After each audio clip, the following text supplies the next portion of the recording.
Waalaikumsalam warahmatullahi wabarakatuh. Wahyu pada saat ini akan belajar apa ya? Untuk hari ini akan belajar tentang bioteknologi.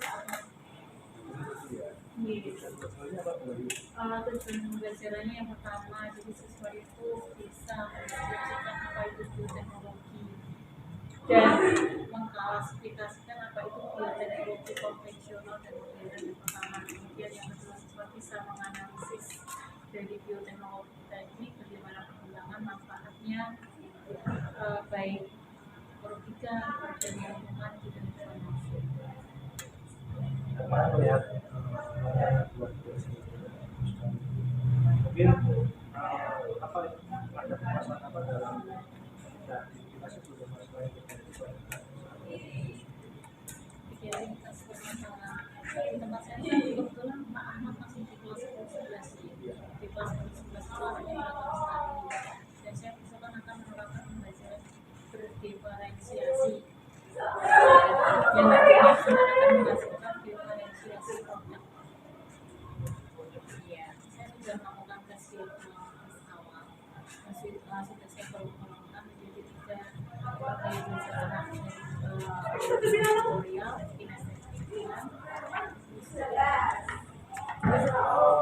cara buahnya nanti seperti apa? Belajar besok sudah saya siapkan jadi besok sesuai dengan nantinya ada masalah diferensiasi produk nanti akan dibagi menjadi 3 kelompok, visual sendiri, kinestetik sendiri, kemudian auditory sendiri. Setelah nanti cara dilaksanakan Nanti anak akan menghasilkan produk sesuai dengan gaya belajarnya. Produknya berupa nanti anak-anak akan membuat, jadi kita maksudnya nanti di bioteknologi konvensional, jadi anak-anak akan menghasilkan produk, mereka mengekspor, nanti kita ambil dari kearifan lokal untuk produk-produk makanan yang difermentasikan menjadi macam produk. Jadi saya besok masuk ke kelas 2 itu saya boleh silakan Pak Ahmad, saya tunggu untuk masuk di kelas saya pada saat terima kasih 2000 bersama hari ini ya. Terima kasih Pak Ahmad.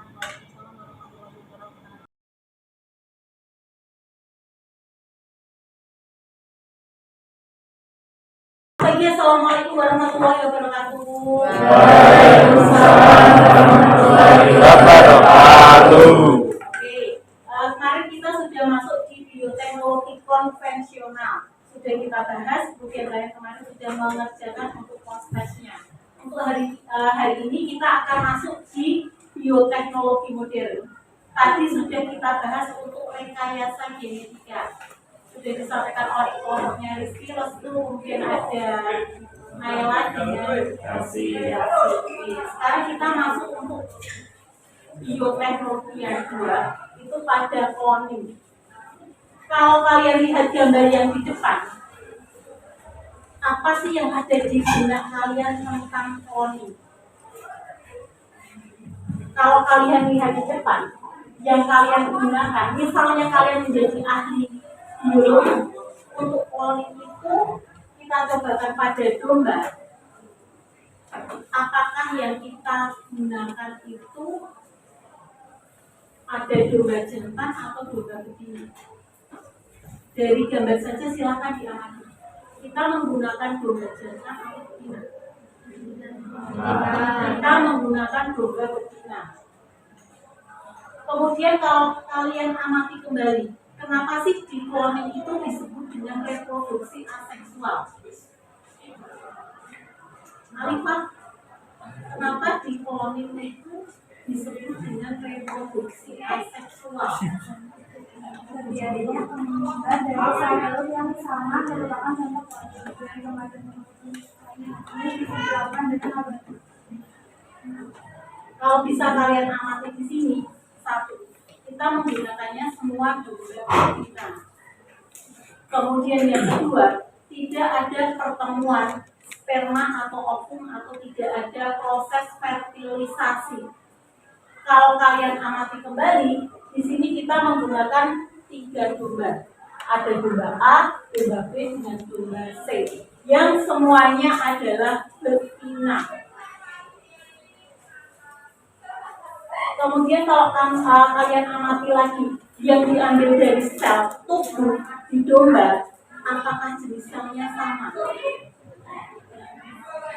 Berarti di sini ada 2 sel yang diambil, sel apa dengan apa? Sel telur dengan sel tubuh. Sel telur berarti berhubungan dengan reproduksi seksualnya, berarti disebut dengan sel dorsum. Ingat-ingat.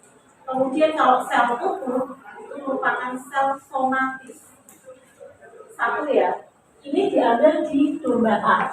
Berarti kalau sel somatis berarti bisa diambil sel tubuh tadi, bisa diambil dari kelenjar mamai atau kelenjar susu, kemudian kelenjar puting susu, kemudian bisa diambil sel tubuh lainnya yang dia bersifat cepat memberi atau cepat beregenerasi. Kebetulan ini nanti ibu berikan penjelasan dulu. Kemudian ada satu kelompoknya beliau yang akan memberikan review di belakang. Ini tadi ibu garis bawahi ada 3 domba, A, B, dengan C. Untuk domba A itu kebetulan dombanya dalam keadaan hamil di trimester ketiga. Jadi hamil di trimester ketiga. Kok hamil tuh? Karena akan kita ambil sel somatisnya pada kelenjar susu atau puting susunya. Karena hamil, kalau tidak hamil berarti dia tidak punya kelenjar susu atau kelenjar puting susunya. Untuk domba B, ini kita ambil pada sel telurnya. Jadi domba A itu kita ambil di kelenjar mamai, kemudian di domba B itu kita ambil pada sel telurnya. Yang keduanya itu akan diisolasi. Tahu yang disebut dengan isolasi? Berarti disendirikan. Namanya isolasi desa terpencil misalnya. Berarti sel itu akan dikeluarkan dari tubuh, kemudian akan diisolasi, disendirikan. Untuk yang sel pada domba A, tadi kita tahu di tempat steril pada cawan Petri secara in vitro itu kita ambil intinya saja. Dan ini di A itu untuk perkembangannya itu tidak bisa berikan nutrisi. Kenapa? Tidak ada pembelahan sel di situ karena kita hanya akan mengambil intinya. Sedangkan di domba B ini kita akan mengambil sel telur tadi yang dihilangkan intinya. Jadi pada dasarnya kalian tahu yang A diambil intinya, kemudian yang B dihilangkan inti dari sel telurnya. Karena tadi merupakan reproduksi secara aseksual, berarti di situ tidak ada pertemuan sperma dengan ovum. Untuk menghasilkan embrio, kita harus mempertemukan antara sel domba A dengan domba B. Kok nanti bisa ketemu, Bu? Kok bisa jadi embrio? Ini nantinya akan diberi suatu rangsangan. Dengan apa? Dengan sengatan listrik. Jadi diberikan dirangsang dengan sengatan listrik sehingga antara sel dari kelenjar susu domba A dengan domba B lagi akan membelah. Setelah terjadi pembelahan, tahap perkembangan embrio ada volumula, blastula, dan gastrula sampai dengan blastokista sekitar ada 80 sampai 100 sel. Itu nanti sudah jadi bentuk yang seperti atau identik dengan embrio yang akan kita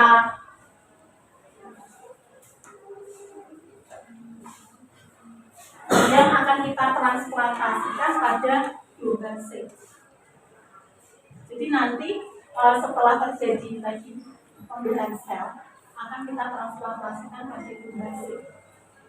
Berarti si domba C ini berarti si domba C ini nanti akan hamil. Berarti tanpa adanya fertilisasi si domba C akan hamil. Kemudian akan mengeluarkan anak ya namanya ya. Nah, si anak itu akan mirip dengan yang mana? Di antara A dengan B. Ada A dengan B. Karena kenapa? Kita ambil tadi kita ambil apanya? Inti atau nukleus. Namanya inti atau nukleus, berarti di situ terdapat materi genetik yang nanti akan diturunkan ke keturunan selanjutnya. Sampai dengan ini dari penjelasan itu apa? Ada yang kalian tanyakan? Ada enggak? Apa tidak ada boleh tidak kelompoknya video tetapi berita Ali dengan Auli ke depan.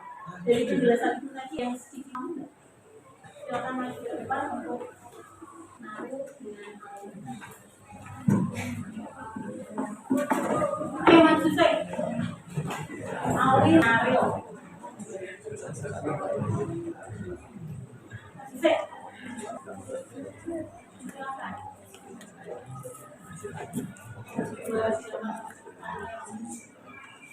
Ayo, nanti. Ayo. Ayo, Bi.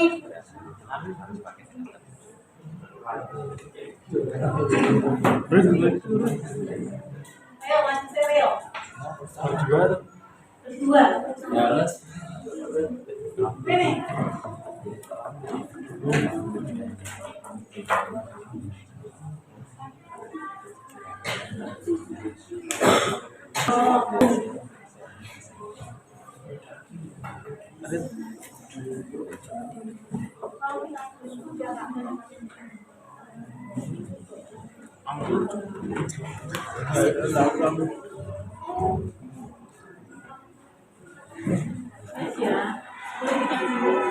Auli sama nanti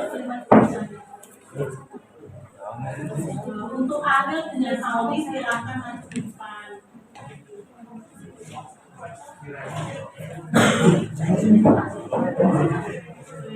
Teman-teman silakan di prospektual ya penjelasan dari Auli dengan Adil.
Bagaimana ada hambatan pada saat Untuk hambatan di kelas tidak terlalu tidak terlalu menghambat, tapi mungkin harus mengkondisikan kelas agar dengan misalnya ada beberapa anak yang memang anak kelas bukan kelas yang istimewa, juga ada beberapa anak yang mungkin kurang bisa fokus dengan yang coba bisa dikondisikan. Solusinya kemarin untuk anak yang kurang terkondisikan, kemarin susah saya suruh ke depan untuk membahas pelajaran yang sedang kita lakukan. Itu akan membawa perubahan ke anaknya. Dia bisa fokus, dia bisa membaca ulang sebelum pelajaran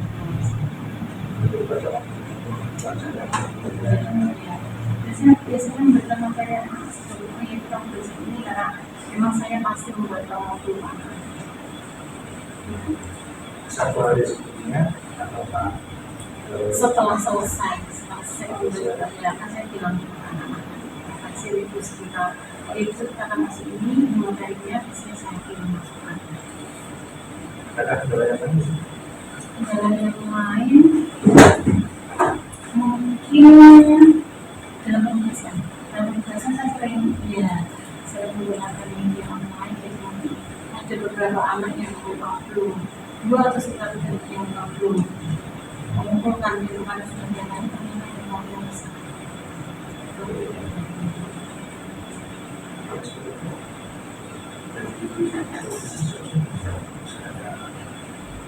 solusi bisa setelah sekolah untuk mengajar di bisa karena saya jadi